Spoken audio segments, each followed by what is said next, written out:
ala arwahil ahya'i wal amwat.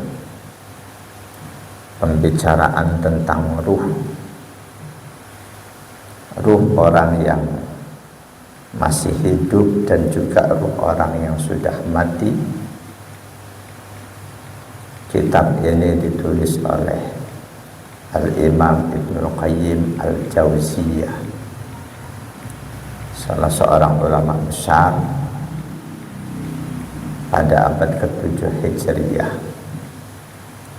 Dan apa yang beliau tulis ini berdasarkan Al-Quran dan juga Al-Hadis. Sumbernya banyak dari salafus shalih, baik kalangan sahabat, tabi'in dan tabi'ut tabi'in.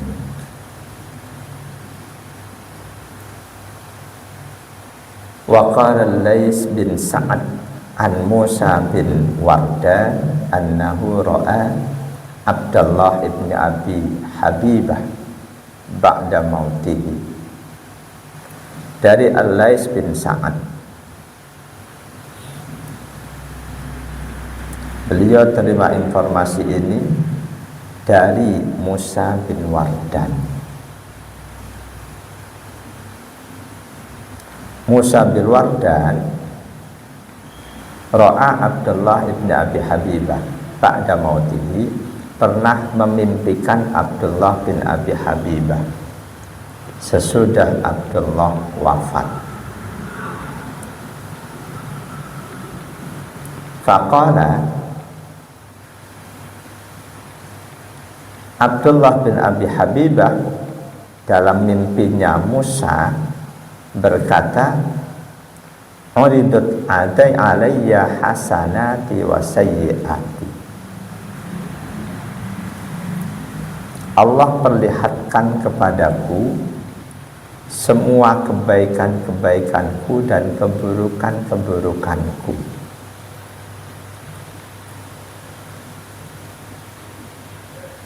Semua kebaikan-kebaikanku dan keburukan-keburukanku. Saat itu benar-benar diperlihatkan,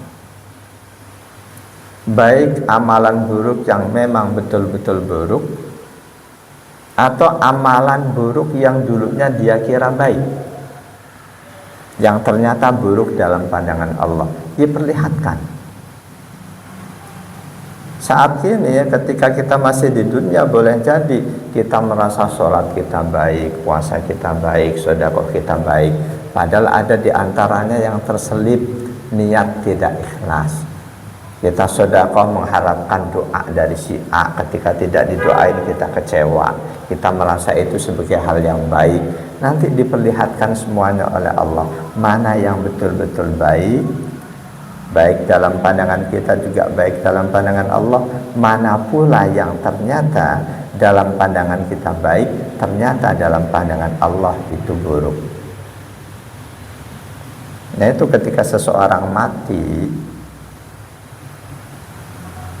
yang bicara sudah keimanannya, nggak ada ilmu bicara, yang bicara iman. Ini pada saat seseorang mati, benar-benar dia tahu mana baik, mana buruk. Tidak seperti ketika masih hidup. Boleh jadi sesuatu yang dalam pandangan Allah buruk, sepengetahuan dia itu baik.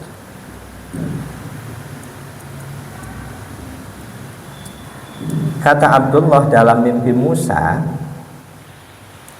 "Uridat alayya hasanati wa sayyiati." Diperlihatkan kepadaku semua kebaikan-kebaikanku dan juga keburukan-keburukanku. Ada hal yang tidak beliau duga. Fara'aitu min hasanati hubbatu rummanin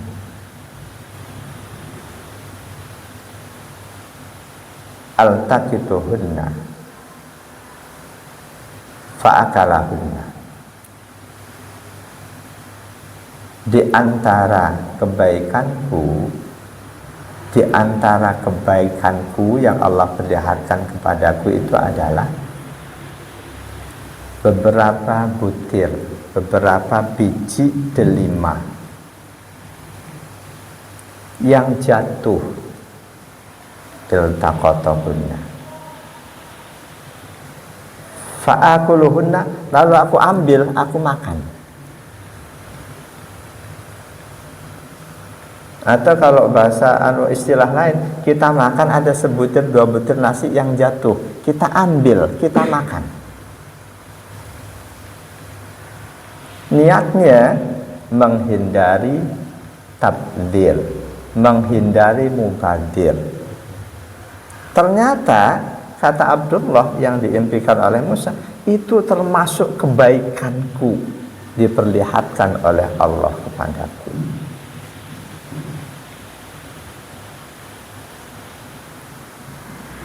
Dan itu sejalan dengan perintah Nabi. Nabi nyuruh kita kalau makan jangan ada sebutir nasi pun yang tertinggal di piring. Apakah mayoritas umat Islam sudah mempraktekkan itu? Belum.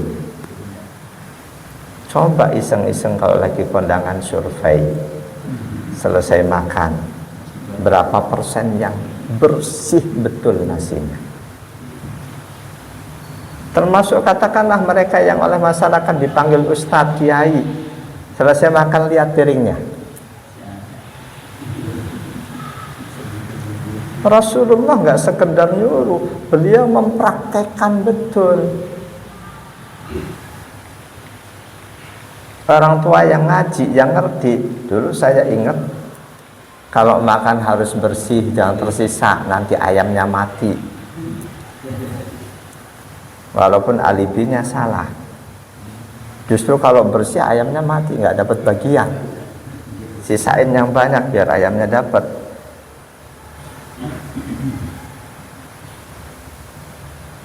Jadi kata Abdullah yang diimpikan oleh Musa, di antara kebaikan dalam catatan amalku, beberapa biji delima yang jatuh aku ambil lalu aku makan.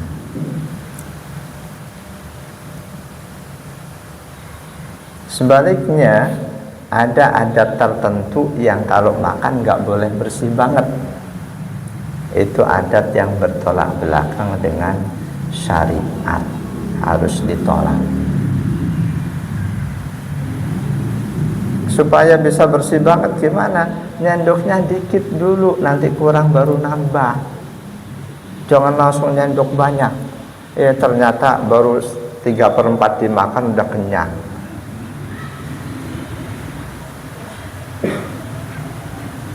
Ada nggak alasan? Ini niat buat makhluk Allah, buat ayam. Itu mengada-ada. Kalau memang dibolehkan seperti itu, Rasul nggak akan suruh jangan tersisa sebutir pun. Bahkan jatuh pun ambil.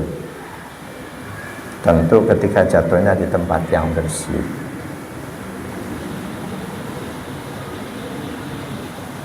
Wa ra'aitu fi sayyi'ati, dan aku lihat, Allah perlihatkan kepadaku, kata Abdullah, di antara keburukanku, di antara dosaku adalah khayti haririn kana fi qalan suwati, adanya sehelai benang sutra yang aku jahitkan di peciku. Muslim haram pakai sutra, haram pakai emas. Nah ini informasi dari Abdullah bin Abi Habibah. Allah perlihatkan ketika beliau sudah wafat, diimpikan oleh Musa bin Wardah, di antara dosaku adalah sehelai benang sutra yang aku jahitkan di peciku. Ini kalau kita melihat ini, maka sutra berapapun jumlahnya itu nggak boleh. Tapi kalau kita melihat kitab fikih secara hukum fikih, ketika jumlah sutranya itu sangat sedikit, sekedar untuk apa, di baju di ujung lengan atau di apa, itu dibolehkan secara fikih. Tapi kalau melihat informasi ini, ternyata sehelai benang sutra yang dijahitkan di peci pun itu bernilai buruk. Jamaah dari Allah iyyakum ajma'in. Mimpi ini sejalan dengan Quran hadis. Karena itu yakin mimpi ini, mimpi Musa bin Wardan bercakap dengan Abdullah bin Abi Habibah yang saat itu sudah wafat, itu mimpi yang sejalan dengan syariat. Bahwa ketika seseorang meninggal, semua kebaikan-kebaikan dan keburukannya langsung diperlihatkan. Bahkan pada saat sakaratul maut pun itu sudah diperlihatkan. Kebaikannya selama hidup diperlihatkan, demikian juga keburukannya. Selanjutnya nanti tempatnya surga atau neraka, itu akan diperlihatkan oleh Allah. Banyak ayat berkaitan dengan itu, dengan redaksi yang berbeda. Di antaranya di surah Yunus ayat 23. A'udzu billahi minasyaitonir rajim. Falamma anjahum idza hum yabghuna fil ardi bighairil haqq. Ya ayyuhan nasu innama bagyukum ala anfusikum mata'al hayatid dunya thumma ilayna marji'ukum fanunabbi'ukum bima kuntum ta'malun. Falamma anjahum, ketika mereka sudah aku selamatkan dari tenggelam banjir bah, idahum yabghuna fil ardi bighairil haq, tiba-tiba mereka kembali melakukan perbuatan melampaui batas, tidak benar, syirik. Ya ayyuhan nas, wahai manusia, innama bagyukum, sesungguhnya syirik kamu, kedzaliman kamu, kemaksiatan kamu, ala anfusikum, balasannya ya untuk kamu, tidak untuk orang lain. Mata al hayatid dunya, dan kesenanganmu dalam kemaksiatan, dalam syirik itu cuma sekedar selama kamu hidup di dunia. Summa ilaina marji'ukum, pada akhirnya kamu semua akan kembali kepadaku.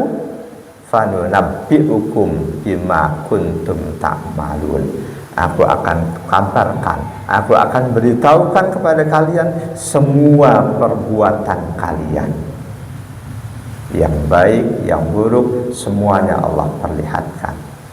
Termasuk perbuatan yang dikira baik padahal buruk, Allah perlihatkan juga.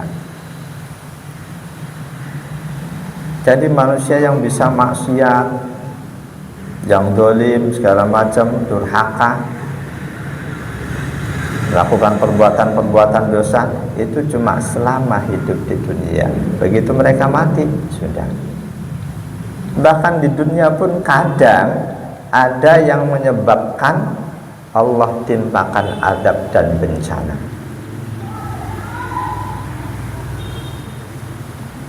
Jadi azab, bencana, musibah dan bencana, ada yang diantaranya itu karena dosa dan kemaksiatan manusia. Tidak sepenuhnya. Ada yang diantaranya karena dosa dan perbuatan maksiat manusia.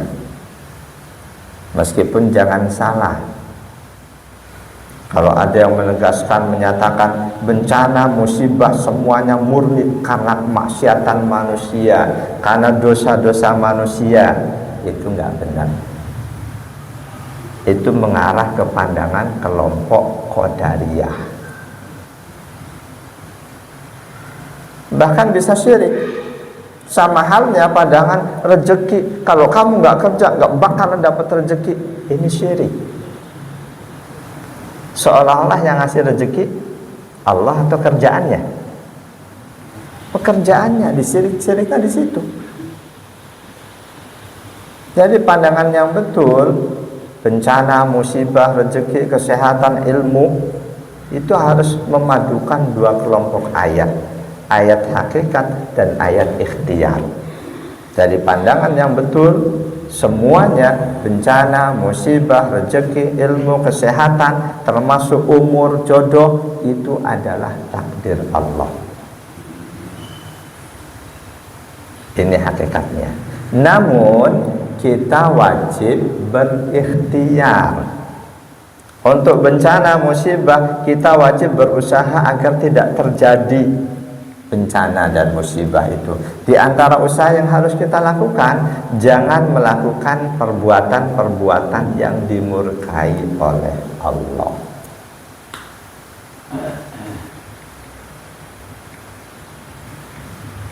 Jadi semuanya awalnya ketentuan Allah, takdir Allah. Kalau kita cuma mengingat takdir Allah, kita lupa ikhtiar, kita mengarah menjadi kelompok Jabariyah.